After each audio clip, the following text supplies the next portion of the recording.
Todas estas predicaciones que yo presento se originan en las necesidades de los hermanos, en las preguntas de los matrimonios y en las preguntas de los hermanos que son miembros de la iglesia. Entonces, atendiendo a esas preguntas y esas necesidades, surgen estos sermones, los cuales yo comparto con ustedes. Y esta especialmente una conversación que tuvimos con respecto a la familia, y nació la pregunta de los hermanos: ¿por qué los hijos crecen y los hermanos los llevan a la iglesia, pero por qué ellos no perseveran? Porque cumpliendo los 18, 19 años ya los hijos se van y muchos se hacen muy mundanos, muy apartados del Señor. Entonces, basado en eso, surgió esta pregunta: ¿la próxima generación nuestra servirá al Señor? Y fíjese que es una buena pregunta, que tal vez la podamos analizar y llevarla al exponerla en este estudio, nos ayude a nosotros a reflexionar. Tal vez hay hermanos que llegaron ellos solos al cristianismo, al evangelio, a la verdad, y ya no hay caso, pero sí pueden predicarle a los hijos que todavía están lejos del mundo, lejos del Señor, quiero decir. Pero en fin, esto nos puede ayudar a nosotros en nuestra crianza de los hijos. El Jueces 20, versículo 10, nos habla de la situación en que estaba Israel después de años que haya muerto Josué, que los llevó a la tierra prometida. Dice: y toda aquella generación también fue reunida a sus padres, y se levantó después de ellos otra generación que no conocía a Jehová ni la obra que había hecho por Israel. Fíjese que los hijos de esas generaciones que vivieron antes, llegó al momento en que el pueblo de Dios no conocía lo que Dios había hecho por Israel. Las grandes maravillas, las obras portentosas de Dios se habían olvidado. En la Biblia, la palabra generación se refiere básicamente al conjunto de personas que han nacido en una misma época, nuestra descendencia. En la foto tenemos representadas 4 generaciones: los abuelos, los padres, los hijos y los nietos. Generaciones que están ahí representadas. ¿Qué clase de generación somos nosotros? En el caso de la generación después de Josué, se olvidó de Jehová, como leíamos nuestro texto y lo volvemos a leer acá. Y toda aquella generación también fue reunida a sus padres, o sea, murieron. Y se levantó después de ellos otra generación que no conocía a Jehová, ni la obra que él había hecho. Ezequiel nos habla también de la generación después, que se olvidó de Jehová, y la generación de Ezequiel. Dice: mas ellos no escucharon. Y Manasés los indujo a que hiciesen más mal que las naciones que Jehová destruyó delante de los hijos de Israel. O sea, la gente a las cuales Dios se le quitó las tierras para dárselos a los israelitas eran malas. Pero este Manasés guió y animó para que ellos hicieran cosas más malas que el pueblo que el Señor había sacado de esas tierras para dárselo a Israel. También fue una generación mala. Y la generación que fue a la esclavitud también se olvidó de Jehová. La reflexión, lo que dice el profeta: nadie hay que invoque tu nombre, que se despierte para apoyarse en ti, por lo cual escondiste de nosotros tu rostro y nos dejaste marchitar en poder de nuestras maldades. Nosotros vemos el periodo de esclavitud que sufrió Israel, pero todo fue a causa de que no se enseñó a los hijos el temor de Jehová. No se les enseñó a los hijos las leyes de Dios. Y por esa razón, la generación que vino después se olvidó del Señor. Y fíjese que estos riesgos se corrieron y se corren hoy también. Y nosotros tenemos que tener cuidado. Entonces, ¿olvidará al Señor la próxima generación, o sea, nuestros hijos? ¿Qué clase de generación nos seguirá a nosotros? Fíjese que Dios instruyó a los israelitas de cómo influenciar en la próxima generación. Ahí en Deuteronomio 6, del 6 al 7. Les dice, y estas palabras que yo te mando hoy estarán sobre tu corazón y las repartirás y las repetirás a tus hijos y hablarás de ellas estando en tu casa y andando por el camino y al acostarte y cuando te levantes. Y las atarás como una señal en tu mano y estarán como frontales entre tus ojos y las escribirás en los postes de tu casa y en tus puertas. La forma de influenciar a la generación venidera está en enseñar la palabra de Dios. Y fíjese que la instrucción era bien exigente. Había que hablar a los hijos, repetirle a los hijos. ¿Cuándo? Cuando se estaba en la casa, cuando se salía de camino y uno suele caminar con sus hijos y hablar, había que hablarle la palabra. Al acostarte, una costumbre de ir a leerle un cuento. ¿Qué mejor hablarle de los héroes de la Biblia? Cuando te levantes, que los hijos vean costumbres de orar, de temer a Dios. Dice, la atarás como una señal en tu mano y estarán como frontales en tus ojos, las escribirás en los postes de tu casa y en tus puertas. Dios sabía que Abraham enseñaría a su descendencia a obedecer a Jehová. Ahí en Génesis 18, 19, dice, porque yo sé que mandará a sus hijos y a su casa después de sí que guarden el camino de Jehová, haciendo justicia y juicio, para que haga venir Jehová sobre Abraham lo que ha hablado acerca de él. Los hijos, nosotros estamos poniendo viejos.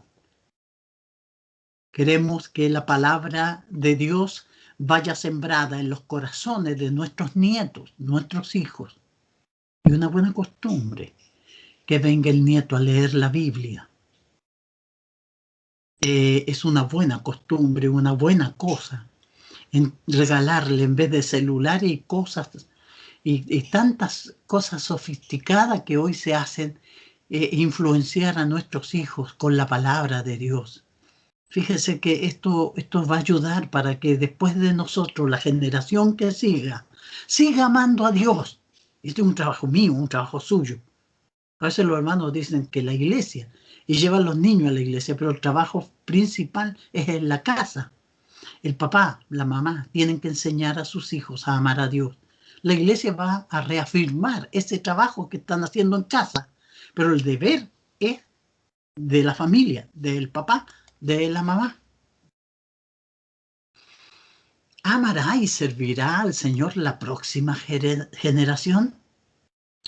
Fíjense que si queremos que la próxima generación ame a Dios, hablemosles de Dios, enseñémosles de la palabra de Dios.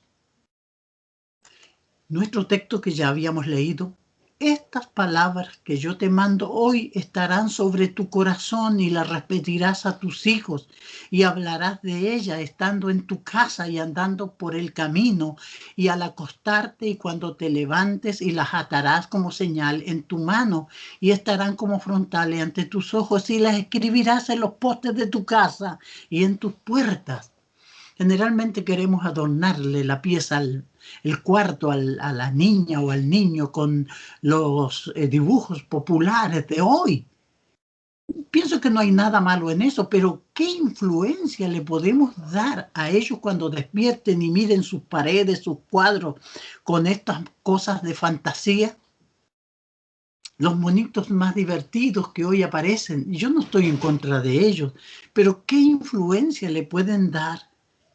Estamos escribiéndola en los postes de la casa, tenemos afiches en la casa que insten a orar, niños, personas que estén de alguna manera gráficos con textos de la Biblia para que ellos lo puedan leer. Tenemos en el cuarto algún salmo o alguna alusión a la palabra de Dios. Fíjese que estamos yendo en un mundo y todo esto, los cuentos que le cuentan los papás a los hijos son libros de cuentos. Pero ¿cómo no hablarle con sus propias palabras la historia de David y Goliat? Hacer ver esa gran diferencia y cómo ese joven con esas piedras y esa onda venció a ese gigantón en el nombre del Señor. ¿Por qué no hablarles de la historia de José, que fue vendido por envidia por sus hermanos y Dios fue con él y luego lo puso después de Faraón? ¿Por qué no hacerle ver y poner en sus mentes limpias las cosas que la Biblia nos cuenta? Yo te mando. De esa forma nosotros vamos a influenciar en nuestras familias, en nuestros hijos. Yo quiero que mis hijos, mis nietos tengan lleno su corazón de la palabra de Dios, que ellos lo vean como un poderoso Dios, que podamos enseñarle. Las escribirás en los postes de tu casa y en las puertas. Fíjese que esta forma de adornar, de poner, no se ve mucho eso, pero debiéramos de hacerlo. Si queremos que la próxima generación ame a Dios, hablemosle de Dios, enseñémosle de la palabra de Dios. Tenemos el ejemplo de la madre y de la abuela de Timoteo. Pablo le dice, trayendo a la memoria la fe no fingida que hay en ti, la cual habitó primero en tu abuela Loida y en tu madre Eunice, y estoy seguro que en ti también. Nosotros sabemos que la fe no se hereda, pero sí se enciende la llama de la fe en el corazón cuando nosotros amamos profundamente la palabra de Dios, la leímos en ese ámbito de respeto y reverencia, cuando damos un lugar en nuestras vidas donde todo se apaga, la televisión y todo, y se sientan todo alrededor de la mesa, porque papá va a enseñar la palabra, porque mamá va a orar con los hijos, porque vamos a leer, vamos a comentar las cosas de la Biblia. A veces no me dicen, hermanos, que yo soy malo para conversar con mi esposa, no tenemos de mucho de qué hablar. Oye, pero ¿por qué no leen un libro de la Biblia y lo comentan?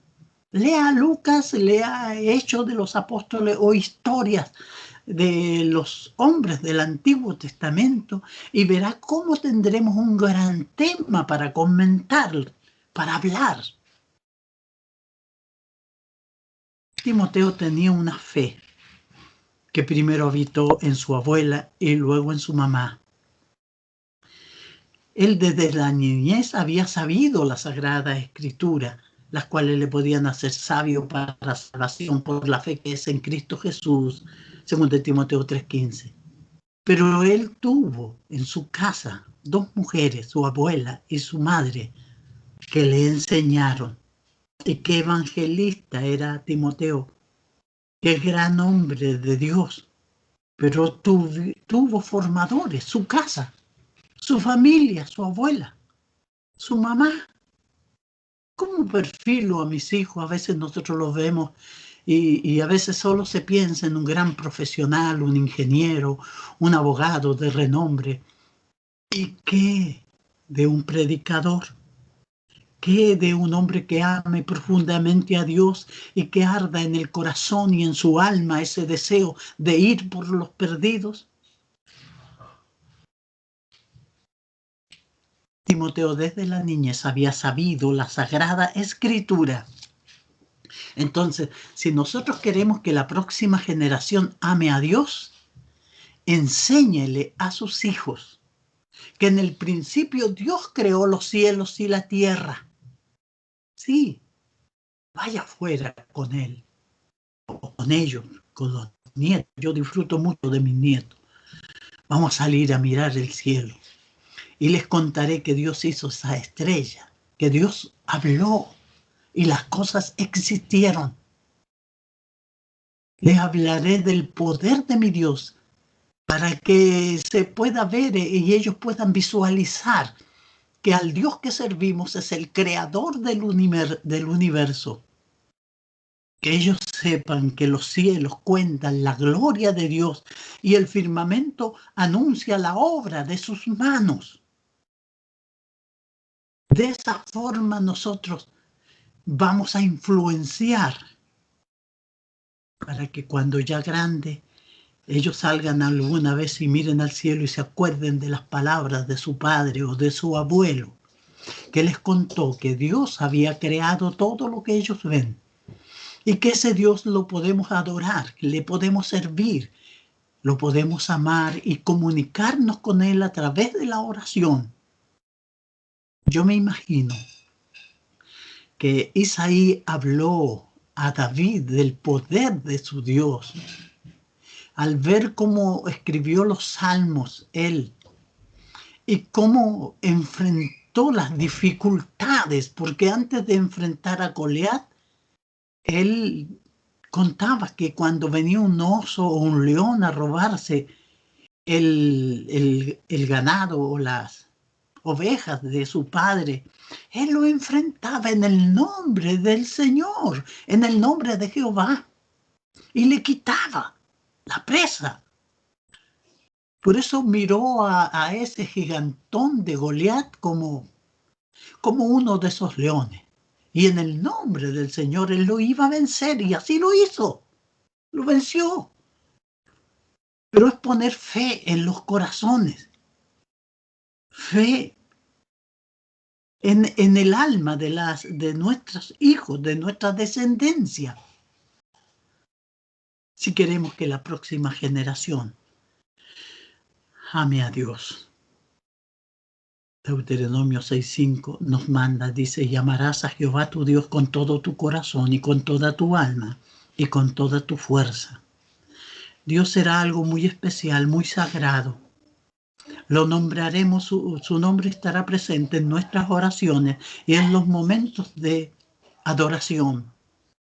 Lo amaremos profundamente y lo transmitiremos, cosa que nuestros hijos y nuestra descendencia sepa que nosotros amamos profundamente a Dios. Si queremos que la próxima generación ame a Dios, enséñele a sus hijos que en el principio Dios formó la familia. El matrimonio lo constituye un hombre y una mujer. Aunque hoy nuestra sociedad diga lo contrario, aunque los gobiernos estén aprobando otras leyes que contradigan el mandamiento de Dios, el mandamiento de Dios seguirá siempre firme. Y esto será así. Entonces Dios, el Señor hizo caer al hombre en un sueño profundo y mientras dormía le sacó de una de las costillas y le cerró la otra y cerró otra vez la carne.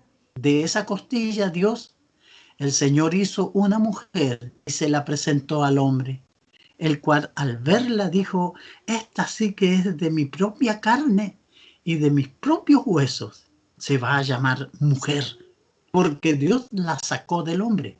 Por eso el hombre deja a su padre y a su madre para unirse a su mujer y los dos llegan a ser una sola persona. Tenemos que enseñar estas verdades profundas a nuestros hijos en un mundo confuso, en un mundo corrompido, en un mundo que se ha desviado. Tenemos que enseñarle cómo Dios hizo las cosas al principio.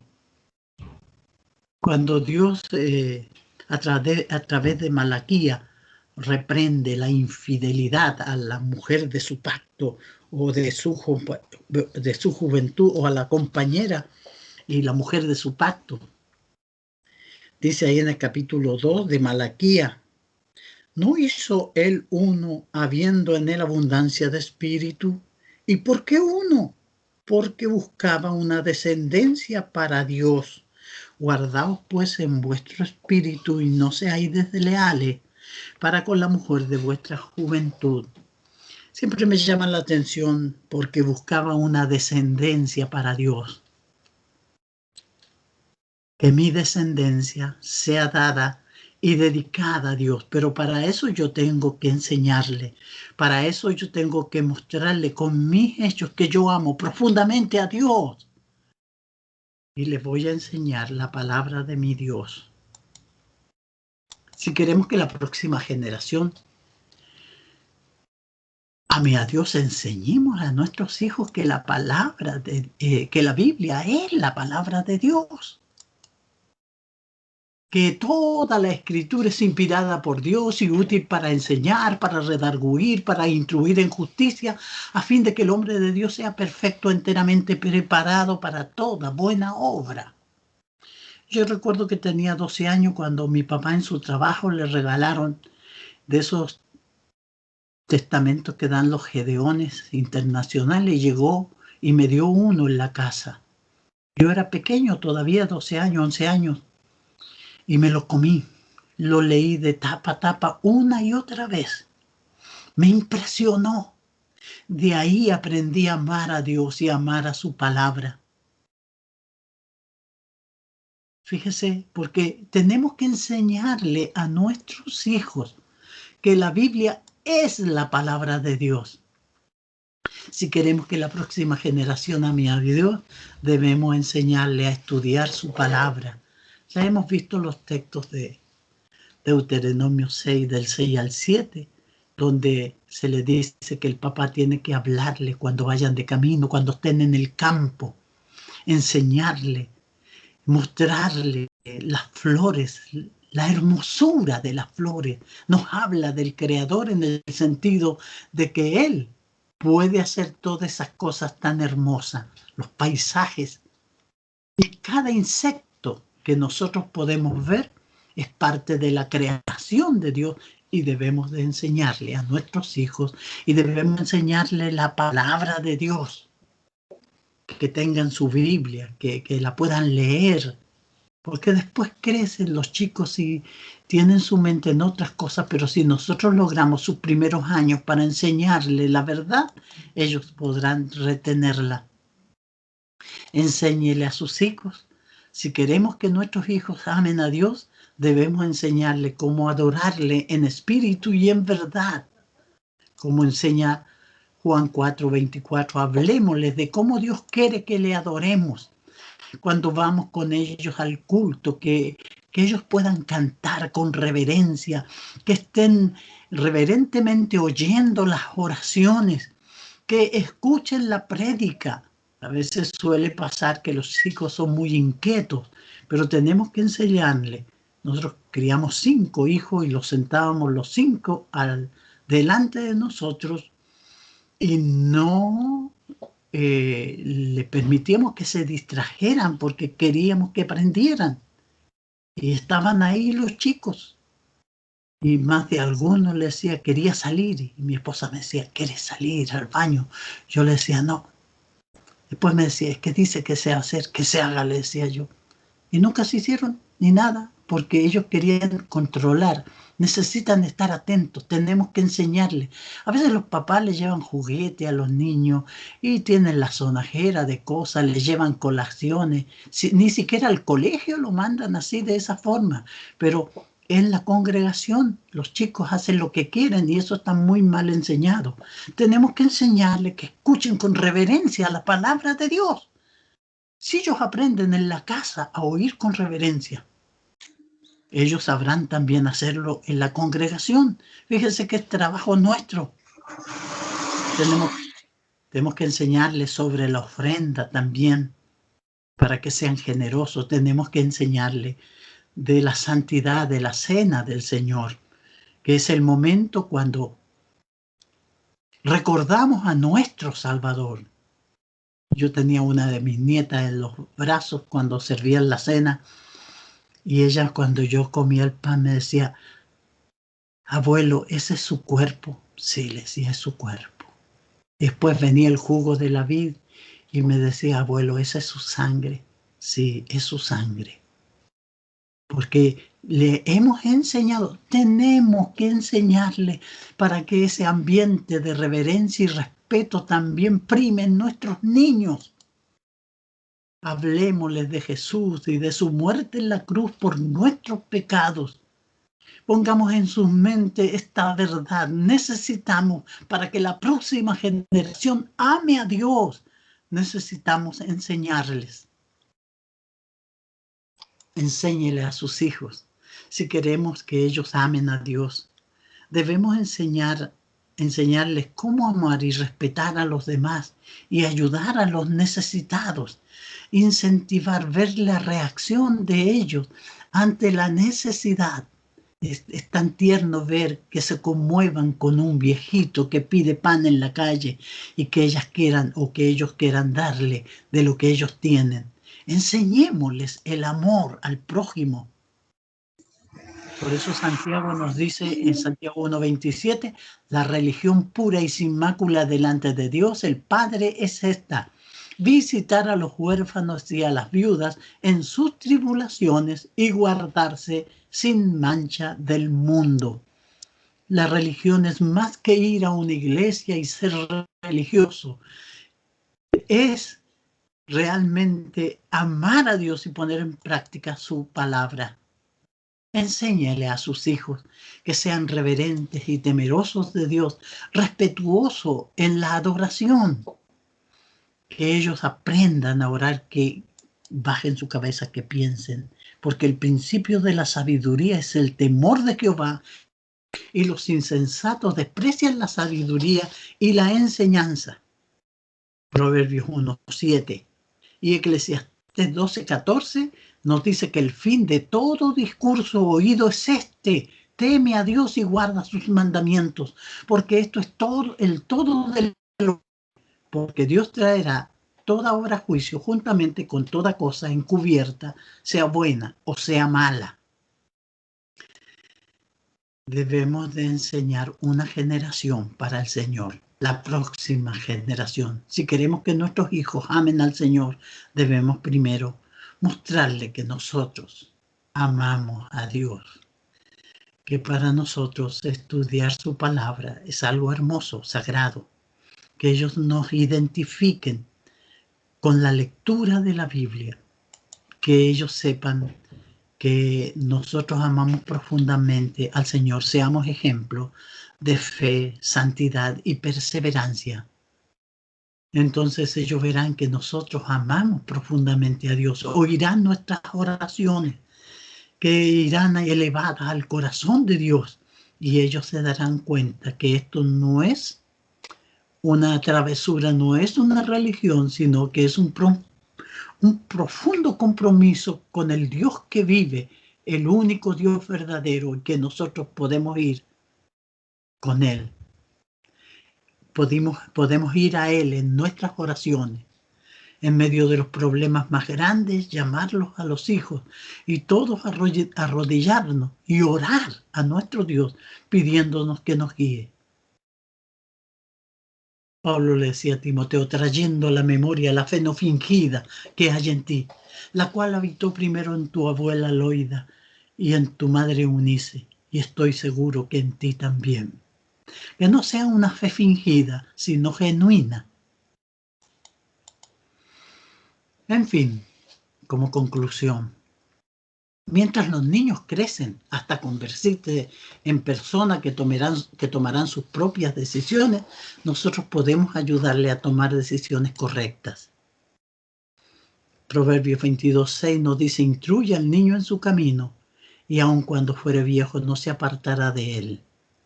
Mientras miramos al futuro, esforcémonos por garantizar que la paz y la verdad en la iglesia del Señor no muera con esta generación, que nuestros hijos, nietos, puedan también llevar en su corazón ardiente la llama de la fe, esa fe que arda en sus corazones, para que cuando nosotros nos vayamos, ellos sigan adelante con esta labor. Solamente se requiere una generación para olvidar a Dios. Toda aquella generación también fue reunida a sus padres y se levantó después otra generación que no conocía a Jehová ni la obra que él había hecho por Israel. Bastó eso para que se olvidaran de Dios. ¿Qué estamos haciendo nosotros, hermanos? Queremos tantos a nuestros hijos y a nuestros nietos. Los queremos profundamente. ¿Cómo vamos a permitir que se pierdan? ¿Cómo no sembrar en sus corazones la verdad del Evangelio? Que el Señor nos ayude en esta tarea y esta buena reflexión nos sirva a nosotros y consideremos para que nuestros hijos perseveren en la fe. Muchas gracias por su buena atención que me han prestado en este momento.